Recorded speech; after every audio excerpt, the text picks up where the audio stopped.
and effective legislation. I understand this is a split call. I call Nicola Willis. That's right. I rise to speak on this bill and to tell a story about the people and the organisations it will help. I want to tell a story that started on the 5th of May 1976, because on that day a meeting was held in Oriental Bay here in Wellington at the Central Fire Station. The meeting was one of the Brown Watch night shift. They had called along guest speaker Mr. Peter Hills, and he spoke on credit unions and how they work. At the end of the meeting, by a show of hands, the Brown Watch Bank was formed here in Wellington. It took initial deposits of $120, and within days, the first loan of $100 had been made. The Firefighters Credit Union, which it later went on to become that Brown Watch Bank, became an institution in this city. They were often seen standing outside the Wellington Pay Office, collecting dollars, collecting cash for deposits and loans to their members.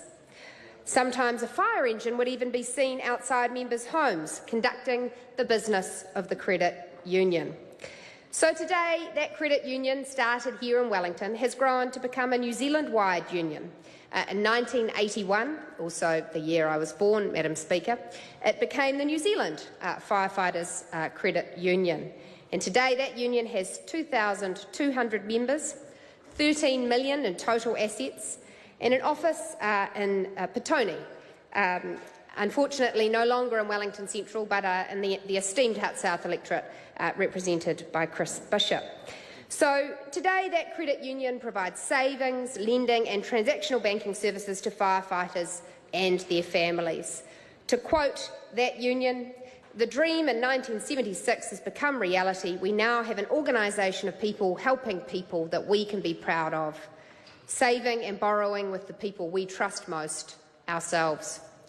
And so that is the kind of organisation, members of this House, that this legislation brought forward by Stuart Smith, it will help. Because as an organisation, the Firefighters Union is very much looking forward to working in a more level playing field and simplifying the compliance work, which has at times distracted them from the work they are there to do, which is to serve their members. It will also allow them, of course, to lend to small and medium enterprises, thereby increasing the benefits of their work. Quite simply, this bill allows credit unions and friendly societies to serve their membership within a legislative context that better reflects banking services today. So I want to give credit to my colleague, the MP for Kaikoura, for bringing this legislation. This is an area of law that is complex, that is difficult, but it is by making these kinds of reforms that this House can allow historic institutions to continue to evolve for the needs of today. Because let us remember that back when the 1982 Act was written, there was no internet banking, there were no smartphones, there was no email.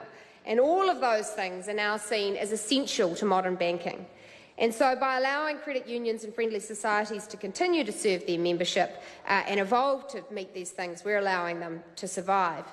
I also want to give credit to the Finance and Expenditure Committee, whose collaborative work on this legislation have meant that the problems and issues within it have been able to be ironed out. As previous members have said, it is always a credit to this House when we are able to work together to serve the people that we represent. And so that is possible, of course, when good legislation is brought forward with good intent.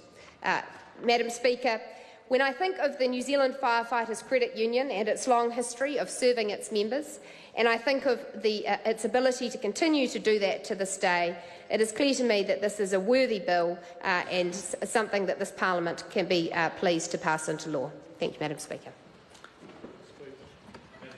I call Paul Eagle. Thank you, Madam Speaker.